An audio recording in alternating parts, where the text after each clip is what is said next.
Well, it's 12 o'clock, so I think we're ready to start. So I would like to thank you for taking the time of your busy schedules to attend today's briefing, Demographic Drivers, Immigrant Role in Workforce Sustainability. I am Dr. Irma Elo, Professor of Sociology at the University of Pennsylvania and the 2025 President of the Population Association of America. I'm delighted to serve as the moderator for this timely, informative event, which is sponsored by PAA.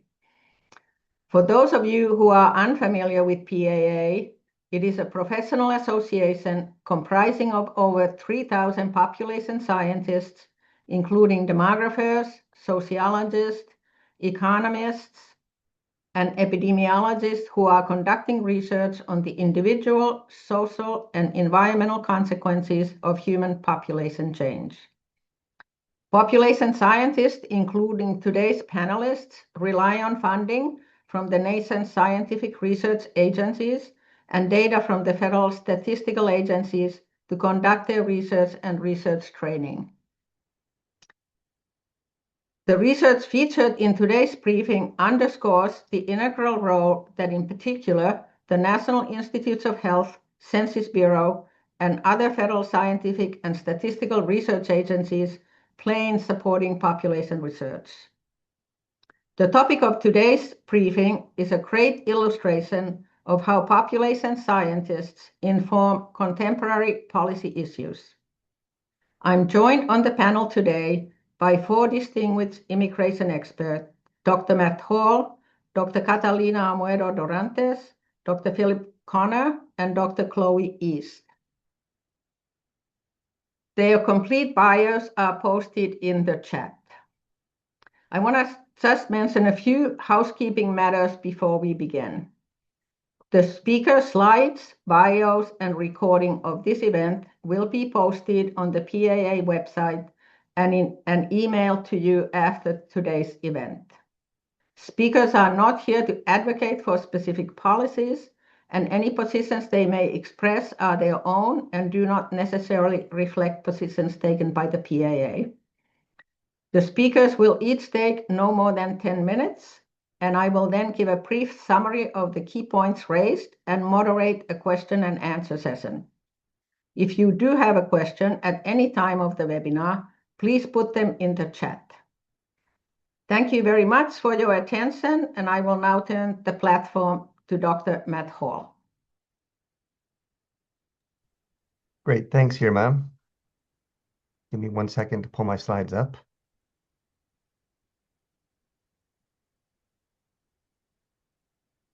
Great, well, thanks everyone for joining today on this very timely discussion of immigration and its consequences for workforce development. As Irma said, I'm Professor Matt Hall. I'm a professor of public policy and sociology at Cornell University and also the director of the Cornell Population Center. And I'm going to give a short overview of the demography of new immigration that I hope is going to set the stage for more of the substantive discussions that the rest of the panel will focus on. So the big picture is that the foreign-born population rose quickly in the post-pandemic era, and it was especially steep during the recovery period. And the demographic implication of that is that nearly all population growth now is being driven by immigration, and that's due to simple demographic accounting. The fertility rate in the U.S. and really all around the world has collapsed and been declining quite rapidly, and the domestic population is in turn aging. And so that means that migration is really the only lever for demographic change, and it's showing up here nationally. It's also showing up at the state and the sub-state level as well. And the newest census data that came out just a couple of days ago really underscores this point and puts these numbers in context. Those data show that the U.S. population slowed to a growth rate of about 0.5% between July 1 of last year, July 1, 2024 and July 1 of 2025. And that's the lowest rate since the pandemic, and before that, the lowest rate since this country's founding. And so that secular trend is, the long-term secular trend is due to changes in fertility, but what's driving these short-term shifts is entirely due to immigration, and a significant drop during that period, and one that we are expecting to drop even further. Now, in terms of who the new immigrants are and where they're headed, it's a mix, right? So what I'm showing you here is the not even the newest new data, but data from 2024. So it's kind of the most recent good quality data that we have. And the point is that the origins are coming in from a mix of places, from of kind of historically large streams, but especially new streams. And so you can see um, the dominant flows from Latin America and from South Asia. But the point I want to make here is that it's not just which countries are coming, it's that the US has really seen multiple streams all at once. And those are often tied to different pathways of entrance, different social and economic resources, and different settlement needs that these populations have. And in terms of where immigrants are headed, despite the new origins, the destinations still largely lean towards the large established states and metropolitan areas. So California, Texas, Florida, New York all lead the way as they have for a long time. But there's a mix of places throughout the country that are also seeing growth in immigration as these new flows shift. So the bottom line is that there's a kind of a new sending mix of immigrants, but the settlement patterns are still largely anchored in the big states. Um, and then I want to shift quickly and talk a little bit about the diversity of the population. First being immigration status. Immigrants are, of course, a diverse group, and despite the focus in popular media, immigrants are not just undocumented migrants, they're also not just temporary students, but a fairly uniform distribution of naturalized citizens, of lawful permanent residents, of lawful temporary residents, and unauthorized population. And this is important for this discussion because it's tied directly to work authorization, but it's also tied to job mobility and to access to different safety net programs. The other point that I want to emphasize is the pretty significant shift in the skills distribution of the immigrant population that is now very bifurcated into kind of very high and very low skilled immigrants. And so you can see that these trends have converged, and so that the group that has kind of the lowest levels of education, those are immigrants that are lacking a high school education, has come close to the same level as the group of immigrants that have a college education. And so you have two large groups that are relevant in both the high skill sector as well as the kind of the non-college or the less skilled sector of the economy. And we'll talk about both of these in the conversations that we're about to have. And then lastly, I want to talk about workforce growth. And like the same story with population growth, the the um, the the the the headline here is the same, right? That since the pre-pandemic period, foreign-born employment has accounted for a very large share of net job growth.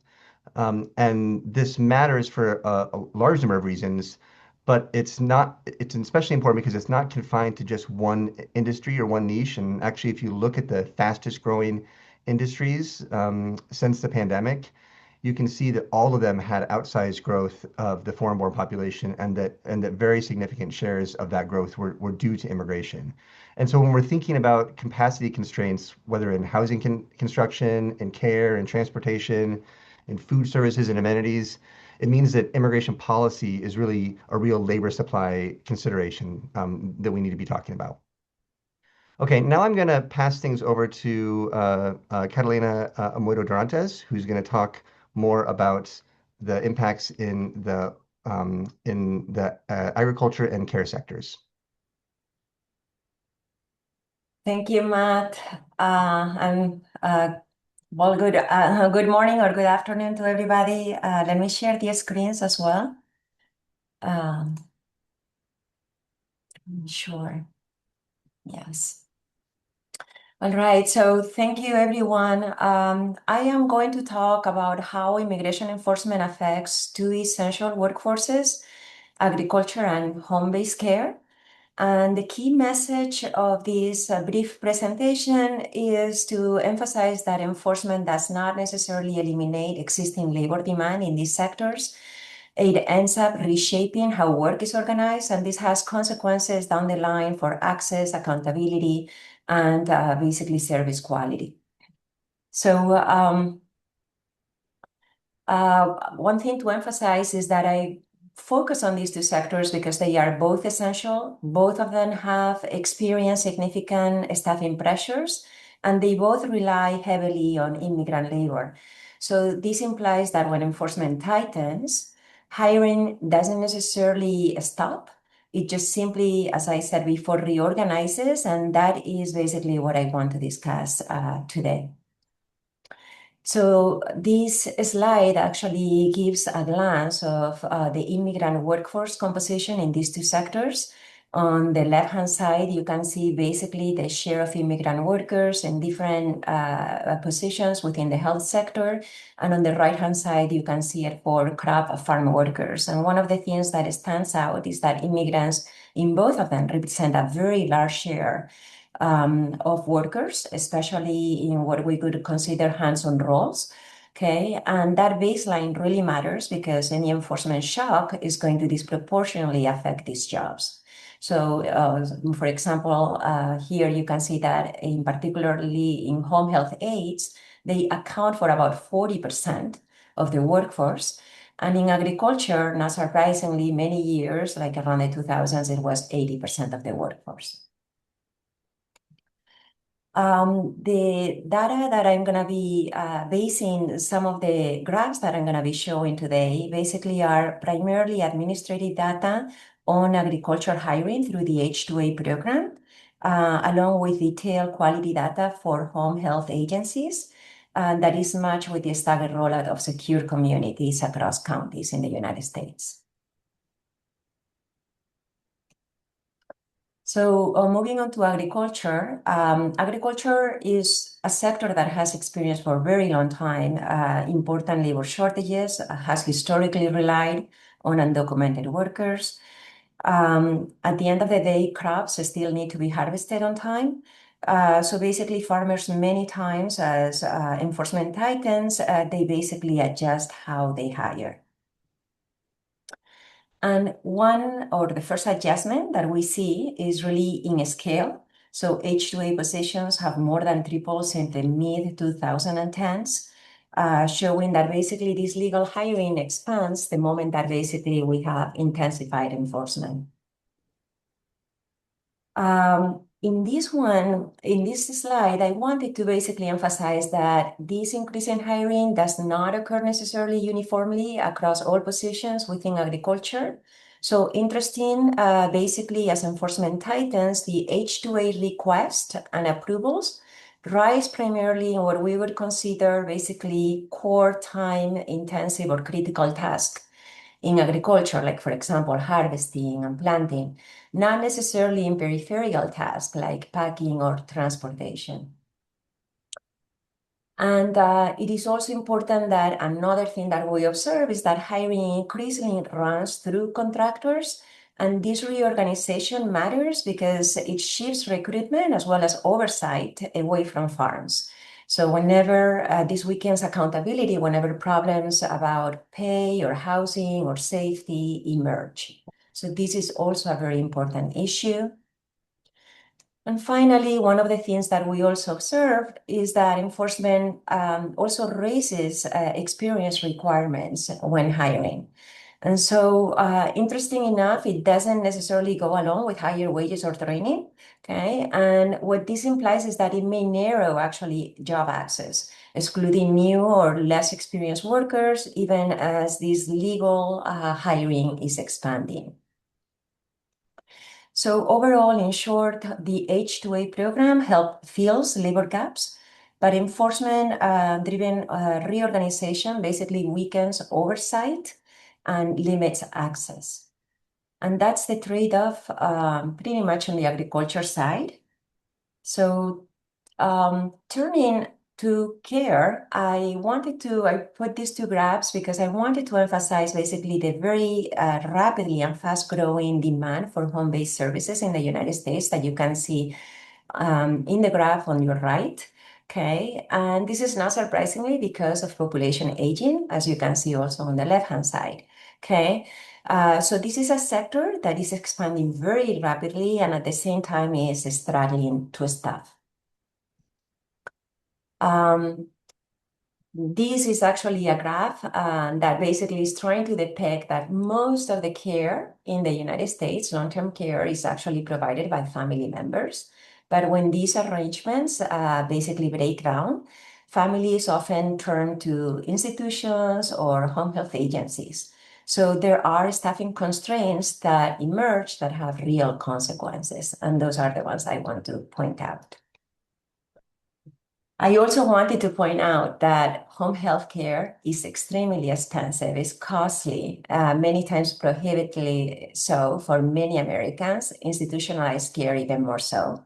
So this is also yet another binding constraint that emerges for many aging Americans. And again, this is a sector that is having a hard time staffing. This is something that you can see constantly from providers. They emphasize basically the staffing gaps, news coverage. I put here some excerpts from the LA Times, New York Times, Forbes, the Kaiser Foundation, and so on, that basically are just they are just some of the many that you can find online. But basically, it just highlights how immigration enforcement and limited legal pathways actually are compounding constraints on the care industry.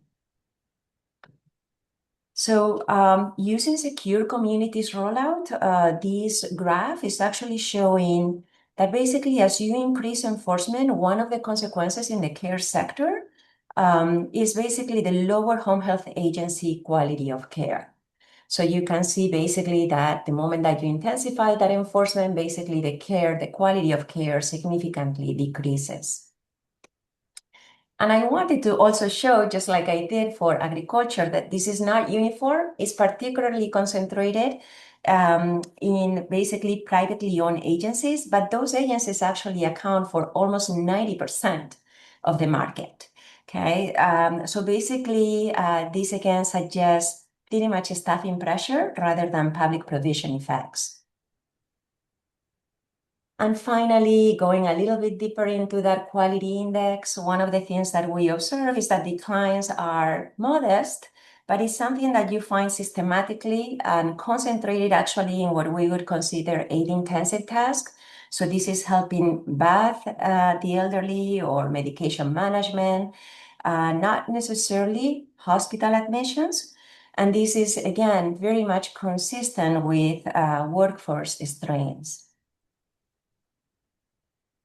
So finally, I will conclude by saying that the bottom line, and what I would like to emphasize is that enforcement really reshapes the reliance, reshapes basically these sectors, essential workforce, and rather than eliminating the demand for this labor, it changes how services are being staffed. So in the agriculture, what we observe is a greater reliance on the H-2A program, but at the same time through intermediaries. And so basically this weakens oversight and accountability. And it also raises experience requirements and basically excluding people that are gonna be new or with less experience from access to those jobs.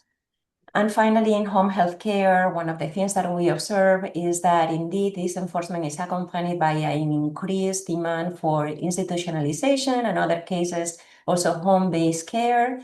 And in both cases, basically, what we observe is a decline in the quality of services. And overall, I would gather that what it means is that aligning enforcement and really legal pathways and workforce policy actually are key for maintaining access, accountability, and service quality. So I will stop the presentation right now, and thank you very much for your attention, and I will pass it on to Philip.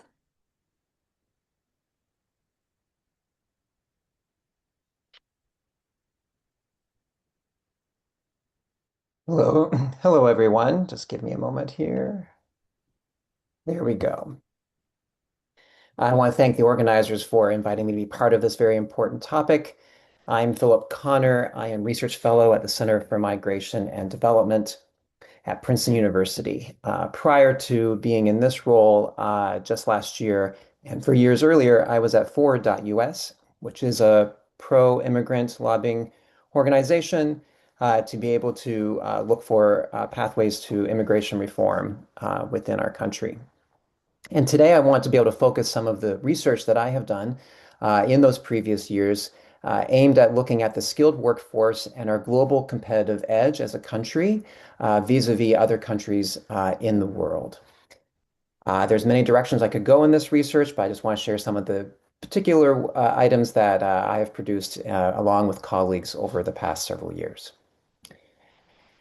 So I just want to refresh our memory of some of the things that Matt mentioned earlier about how the US working age population is only growing today with immigration. And with these immigration scenarios on this chart here, as you can see, we can see how differing levels of immigration into the future could severely impact our working age population. So if we were to have continued into the increased immigration numbers that we've experienced most recently and in years past, we would see that the working age population would continue to grow along that trend line, that solid green line.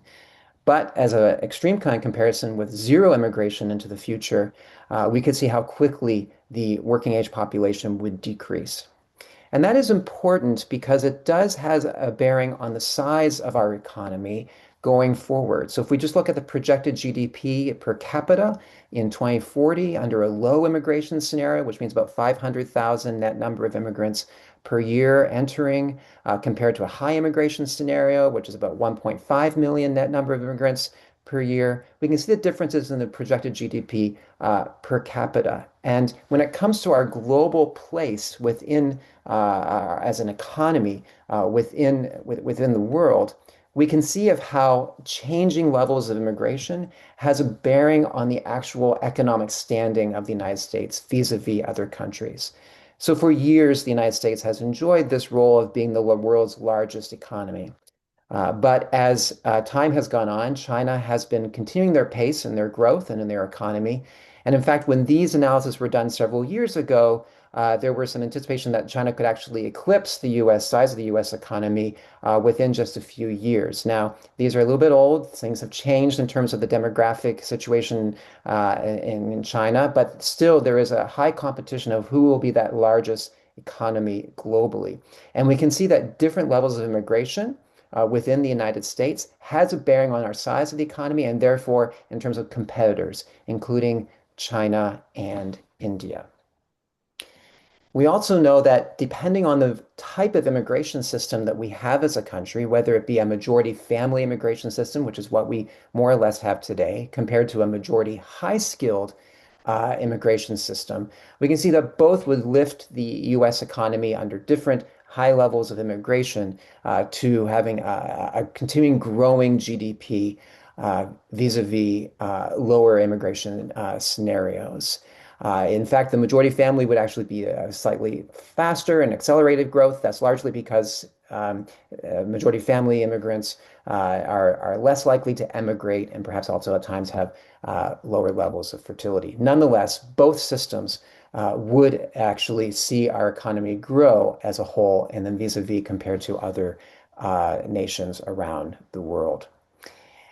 And as we kind of look at our global positioning within our competitive edge, if you will, as a country, this is particularly critical for those that are for our areas of trying to win that global talent race. And what has typically been the case for the United States has been the role of which our international student pipeline has been that source of skilled immigration labor into the years ahead.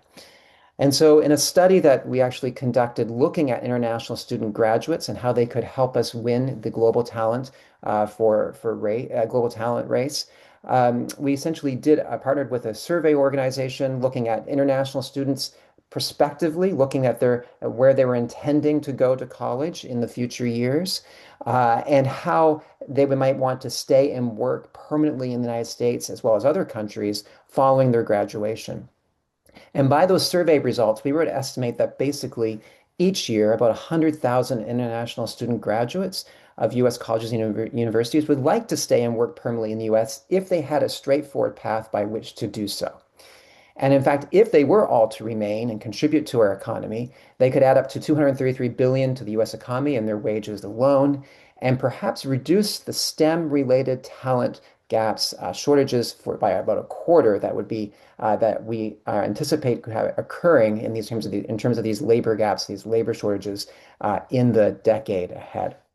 So these survey data we conducted back in 2021, but then in 2024, we also conducted it again. But before I get there, I want to look at just the emphasis here of how the United States has somewhat plateaued in the number of international students compared to other English-speaking countries that are also kind of competing places of destination for international students. For a long time, the United States had a similar number as the combined group of UK, Canada, and Australia for international students, but now UK, Canada, Australia as a group has eclipsed the United States and continues to accelerate even further beyond the time frame of this particular chart.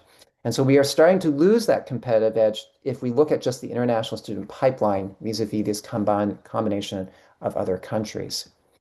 We did do this survey of prospective international students in 2021, but we also did again in 2024. And this time we wanted to restrict the analysis a little more specifically to these advanced STEM students. These are individuals that are prospectively looking to study in master's or PhD degrees on a variety of STEM disciplines. And we wanted to look at what their plans were to stay and work following graduation. In 2021, we can see among those that were planning on studying in the United States, that 75% of them planned on staying, would like to stay and work following graduation if there was a straightforward pathway by which to do that. But that has decreased. But by 2024, that decreased about 70%. That would like to stay and work. Simultaneously, other competing countries for the same set of analysis, these prospective students in STEM, advanced STEM degrees, grew in their share that actually wanted to stay and work following graduation to the point that we're kind of at a convergence level with other countries. So we continue to maintain some kind of edge, but it is diminishing just on this one front alone about actually staying and working following graduation. And this is particularly key because in our advanced STEM degrees right now, anywhere, depending on the discipline, between 40 to 50% of those graduates from PhD programs in particular are international students. And so that is the bulk of the source of these kind of very qualified, skilled immigrants that could be contributing to our workforce in the years ahead. And an interesting also piece of information that has shifted in just the past few years is that when we ask these students how long they like to stay and work in the US following graduation, we see a flip of those that actually wanted to stay for a more permanent period of time, maybe about 4 years or longer. That was in 2021. That was the plurality at that time of those wanting to stay and work following graduation. But then it has now shifted to the plurality being among those that want to stay for shorter periods of time, 3 years or less. Now, we can't really describe as to what kind of situation why that might be. It could be that these students are anticipating that there's fewer immigration platforms or directions or pathways for them to actually stay for a permanent period of time. Nonetheless, there is this kind of shift right now that's occurring amongst advanced STEM students that they anticipate or would like to stay just for a shorter period of time as opposed to a more permanent set of years.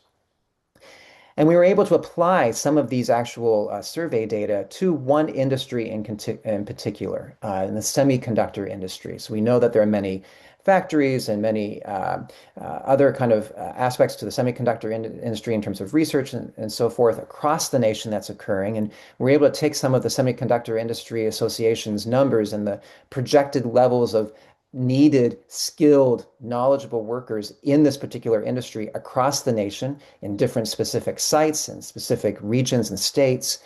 And we looked at the number of workers that they stated they would need as an industry. And we can see that by assessing the number that would actually of international students in these STEM degree areas that would like to stay and work, that they could actually fill a significant portion, not completely, but a significant portion of the places where they graduate within the country to the needs that actually occur there. So you can see the kind of variance that occurs where the need is, whereas also the international students that would be required, that could be used to be actually fill in just this one particular industry based on their graduate level education. That all said, as I mentioned at the top, the United States has enjoyed this competitive edge, but we are slipping on it, and we continue to be able to look at other kind of perhaps opportunities that could exist in the future to be able to harness back that competitive edge. And with that, I will now turn over to Chloe East for her presentation. Thank you, Philip, and thanks to everyone else and the organizers on this call. I'm just going to pull up my slides here.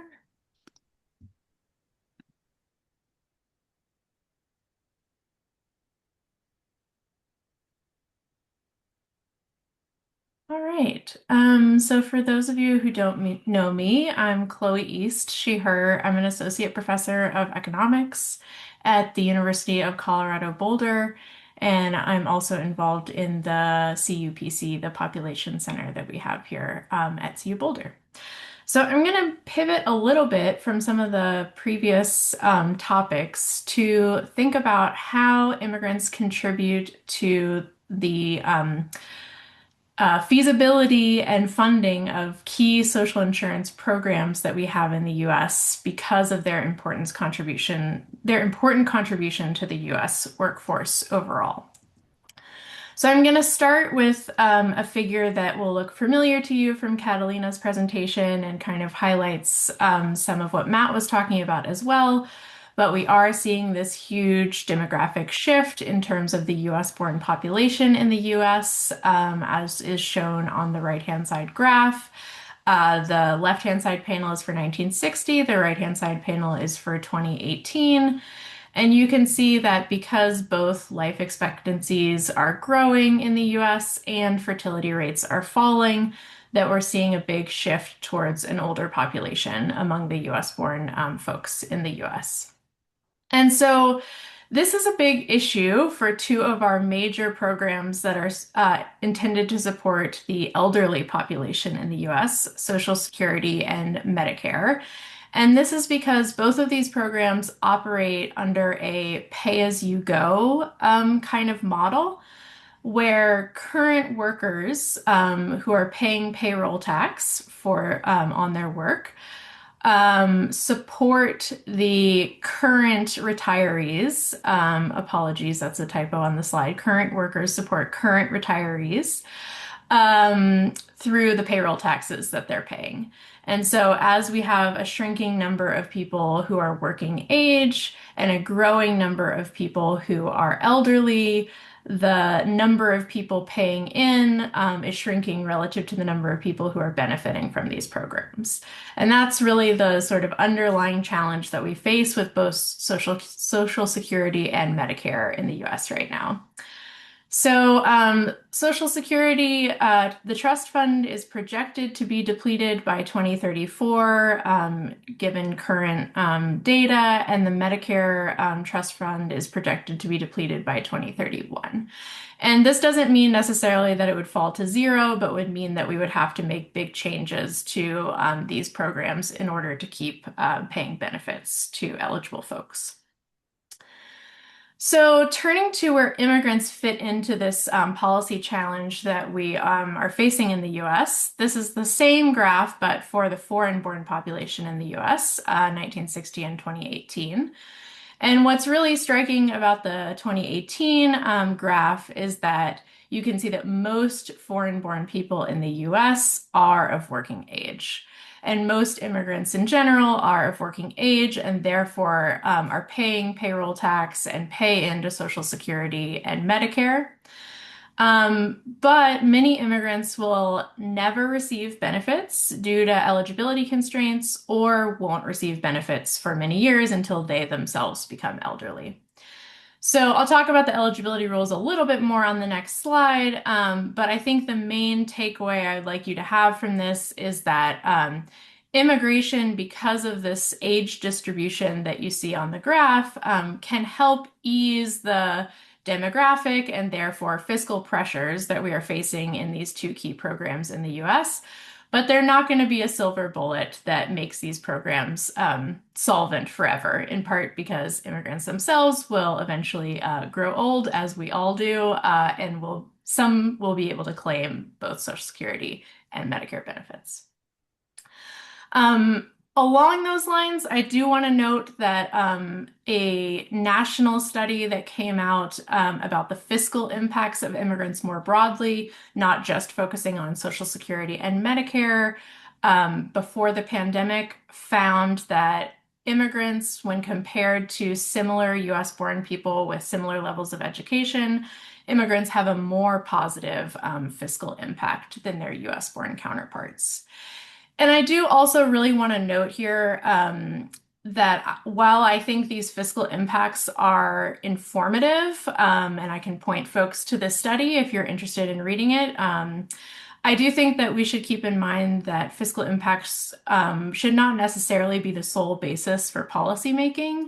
That when we think about people in terms of just the dollars and cents that they offer to our government and to our economy, that can lead to dehumanizing impacts on those people themselves and to policies that sort of decenter the humanity of people. So I do think that while this is really informative, and I am an economist who focuses on dollars and fiscal impacts, I want us to sort of have that as part of a holistic view that we take when we're thinking about policymaking. Okay, so then I'll talk a little bit more about eligibility because this has been an issue that has been brought up quite a bit in recent news and kind of just a general issue that's discussed around immigration policy. So for Social Security, foreign-born people who are documented in the US and have a sufficient work history of 10 years and have a Social Security number for work purposes can claim Social Security when they retire, when they become eligible. That's, of course, not all immigrants, not all foreign-born people, but that subset are able to claim Social Security. Medicare policy has actually recently changed in 2025. So prior to 2025, US citizens, permanent residents, and lawfully present immigrants could receive Medicare, but a law passed in 2025 limits this somewhat. So fewer groups of foreign-born people are now able to claim Medicare. And then again, just sort of because I feel like this is an important point to make and happy to answer more questions about this because this is an area I've done a lot of work on. There are quite complicated rules for the other major safety net programs that we have in the US, like SNAP or what used to be called food stamps, the Medicaid program, et cetera. And there are complicated rules for whether immigrants are eligible for these policies. But in a one bullet takeaway, I could spend an hour talking about this, but in a one bullet takeaway, many non-citizens are not eligible for these major federal programs like SNAP and Medicaid, and undocumented immigrants are not eligible for any of these federal programs. So I just think that's a really important point to make because there's some misconceptions out there about those eligibility rules. Okay, so then I'm going to kind of bring us up to where we are today and link back to some of what Matt was talking about in his discussion about recent estimates for net migration in the US. So this figure is from a report that came out in late 2025 from the Brookings Institution that shows projections for in-migration, out-migration, and net migration, high projections and low projections. And the key takeaway from this report that's confirmed by what Matt was talking about at the top is that net migration is projected to fall dramatically in 2025.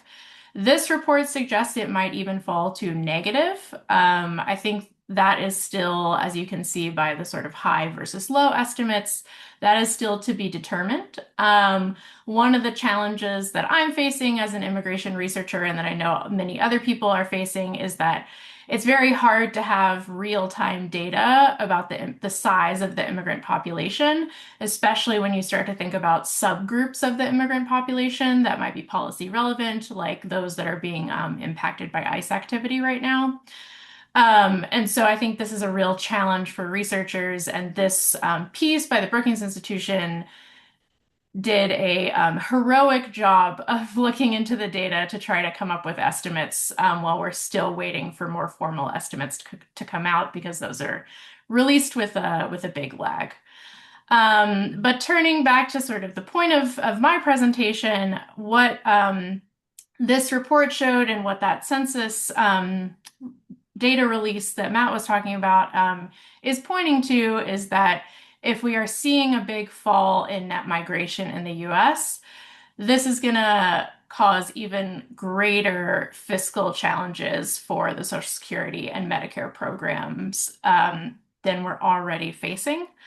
And so I think when we're thinking about immigration policy and the link between immigration policy and workforce policy, these key programs that are funded by payroll taxes on current workers are important to keep in mind as well, even though immigration can't be the only solution for making these programs long-term healthy.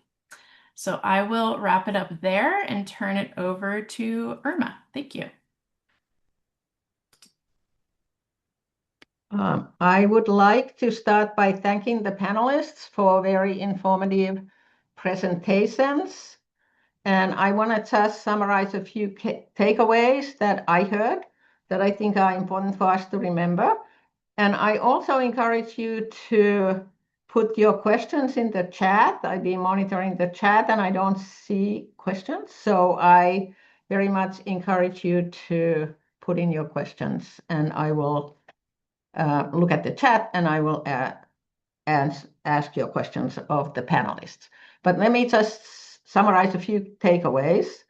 It's clear that there's an increasing diversity in countries of origin of immigrants to the United States, and that has been growing since 1990 or even earlier. But what was also interesting to me is to see how the proportion of immigrants with the college degree are now almost at the same proportion as immigrants without a high school education. So that's really seems to be changing.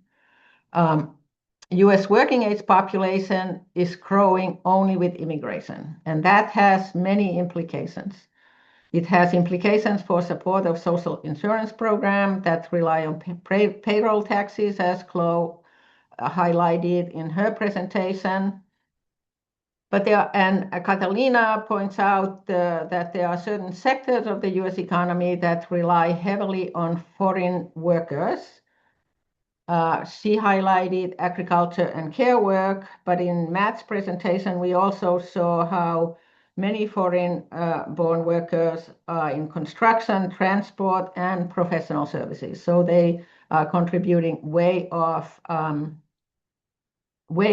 to many sectors, not only agriculture and care work, but those are very important. And I think what Philip really emphasized, and I think what many people may not think about, is how immigration contributes to the competitive advantage of the United States in the global economy. And with the integration of the global economy, I think this is a particularly important point that we often don't think about.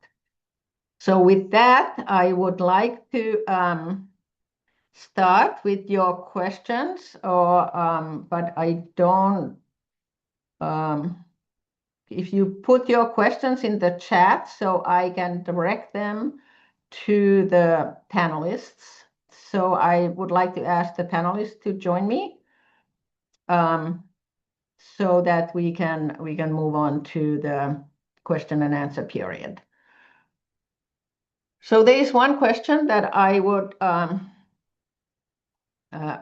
don't know whether this is directly to Chloe or someone else. If a US citizen and a permanent resident both have enough years of work to qualify for Social Security and make an equal salary, are they both going to receive the same monthly amount, or is the permanent resident taxed differently than a US citizen? I think that's what it means. Chloe, is that something you would like to? Yes. So other than the eligibility rules themselves, I'm not aware of any rules that change the benefit generosity of these programs based on whether somebody's foreign born or not. And so I believe in the scenario you're describing where both qualify because they've worked at least 10 years and they had the exact same earnings in those 10 years that they would receive the same benefit amounts. Matt, you talked about how the post-pandemic labor market growth is heavily immigrant-driven.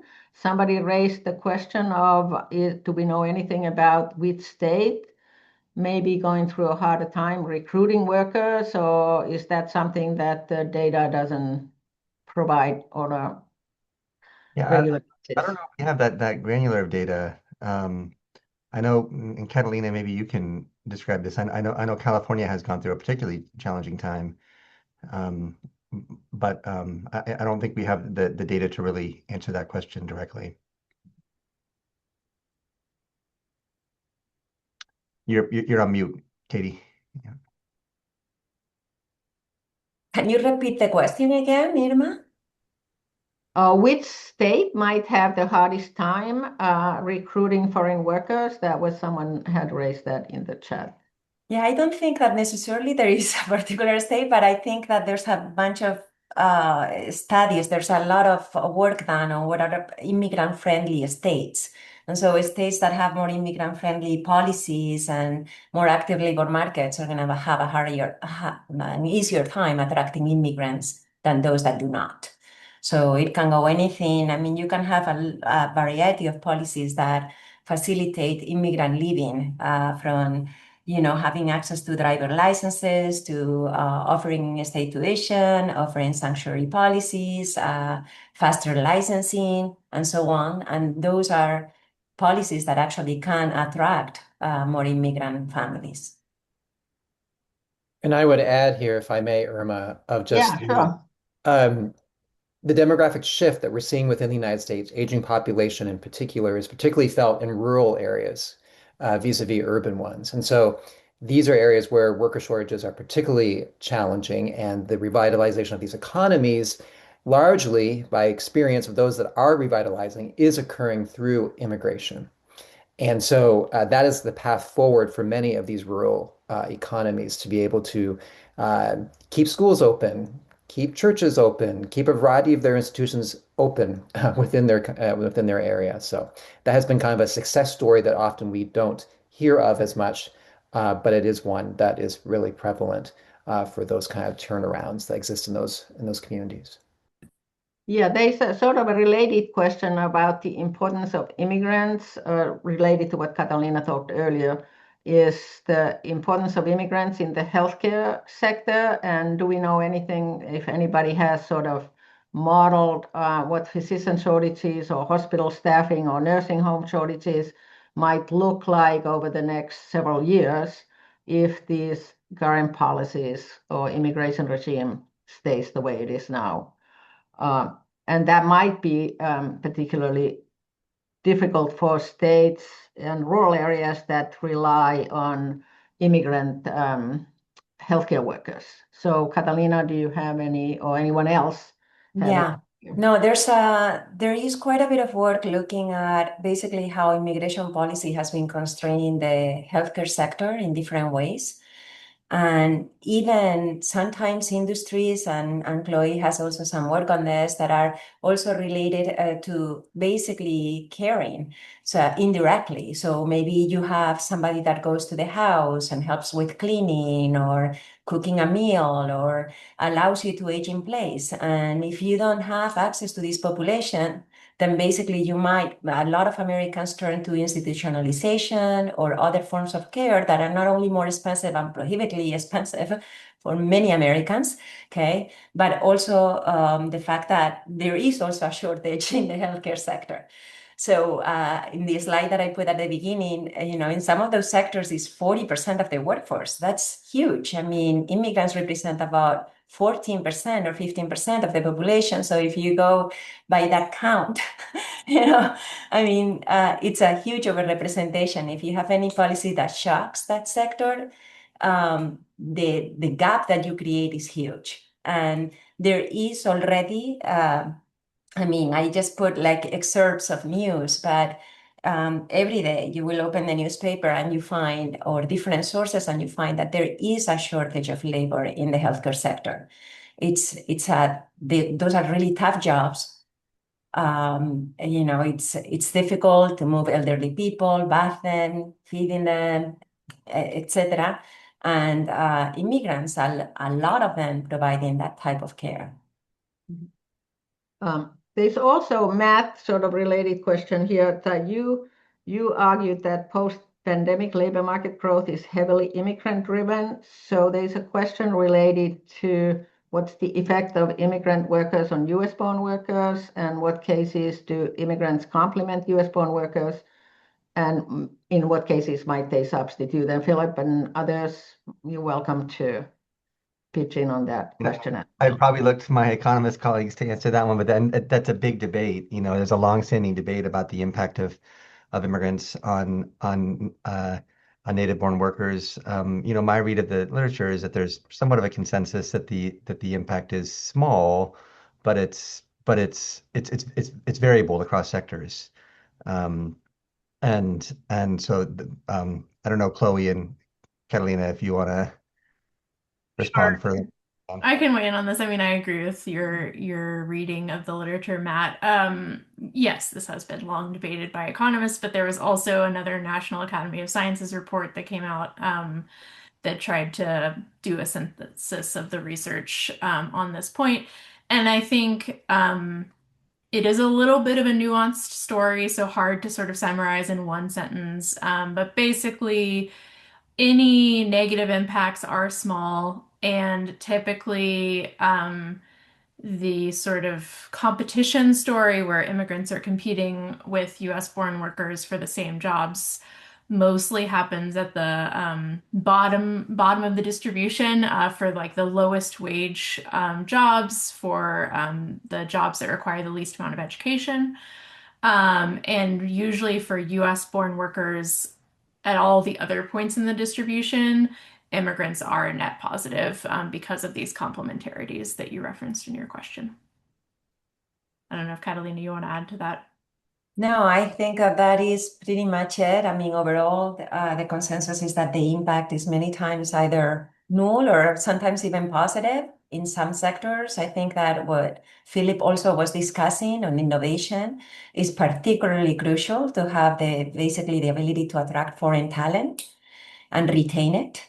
And so that is actually extremely important. And the US, at the end of the day, it's basically we're relatively skilled labor force.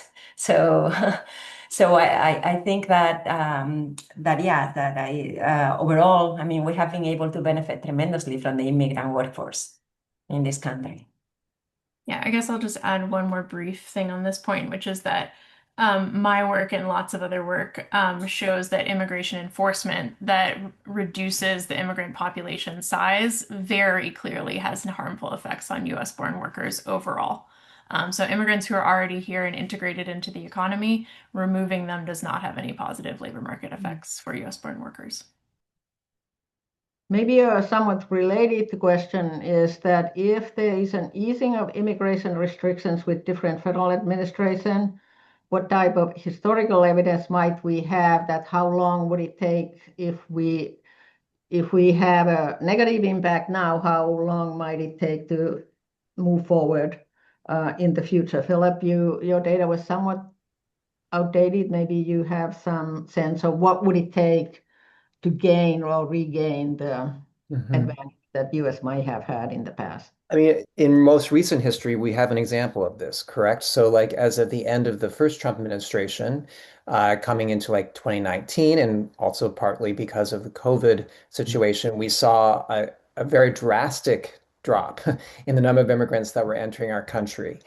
And therefore, we saw the effects of coming out of that actual situation of having labor shortages and having all of these other challenges, and inflation went off the charts. And, we can't say that exactly would happen again in a future scenario because there's lots of compounding factors that relate to labor shortages and inflation. But we do know that if there's a period of time by which there's a lower level of immigration, it's going to have impacts going forward. And so we just kind of have to wait to see how that plays out. But we have some experience of what that is, what that looks like, and what it could be in the future. So I have one sort of general question for the panelists that, a lot of what you showed is based on federal data or some of the surveys that you have conducted yourself. So are there any suggestions you would have of how we could enhance federal immigration data or make it more accessible, or what are some of the limitations of existing data to answer some of the questions that are also in the chat? Any one of you, I'm opening up to any one of you to answer that question. I can probably get us started. I mean, I think Chloe talked about this a bit in that we don't have great time migration data. And like unlike our other demographic components, births and deaths, which are vital records, and we have really rich, easily accessible, timely data on, we don't have that sort of kind of vital statistic, or migration isn't treated as a vital statistic. And so we don't have really timely information. And so that's one piece that would be really valuable to have more rapid, more detailed immigration data. And then the other piece is just, any efforts to increase the samples of the surveys that we do are heavily reliant on the current population surveys, the ACS, at a minimum, sustain those samples at their current level would be enormously helpful in helping us to continue to understand the contribution of immigrants to the economy. There's one important question I think that sort of Philip and others can address. In general, what are your thoughts on the possible effects on higher education tuition rates with the slowing or reduction in the international students coming to the US? We know that international students, when they come to the US, pay full tuition in many cases. That helps sustain many US universities. So if this declines, this inflow of these foreign students, you have an idea how that might affect access to universities for native-born students? Yeah, I'm not an education scholar on this front, but it's a matter of math, right? So when you have this reduction in not only their tuition dollars that are contributing to the actual institutions, but also the fact that now you're removing top level researchers, especially at advanced PhD levels. And those people are no longer in those biology labs, they're no longer in those, tech labs. What happens to the professor leading those labs and their whole research unit? They no longer have the skilled professionals to be able to advance that research, to be able to move forward. And I would expect there would be a kind of cascading effect there, in which there is these challenges to be able to not be at the cutting edge of research globally. We have enjoyed that place with fair amounts of good funding and also the staff by which to be able to do that. But with international students that are so prominent in these STEM fields at that advanced, particularly that advanced STEM level, there was a huge loss in the future with that decline in that number. And we are seeing a decline in the number of international students coming to the United States. In the most recent report of Open Doors, that has been stated. And we don't know exactly how the years are going to move forward, but that is occurring and could occur over time. Okay, Irma, I'd like to also note, I mean, Philip explained it really well, but I think that it's also worth noticing that international students actually cross-subsidize domestic students via higher tuition. So basically, that means that a decline in international students might lead to higher tuition for domestic students, for program cuts, for fewer TA and RE positions, and overall less funding for STEM and research. So this is very important to keep in mind. I mean, it has really long-term consequences.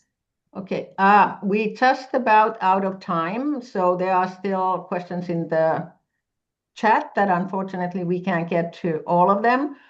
But I would like to again thank the panelists for their contributions and engagement, and also the participants, and thanks for your engagement with the questions and participating in this webinar.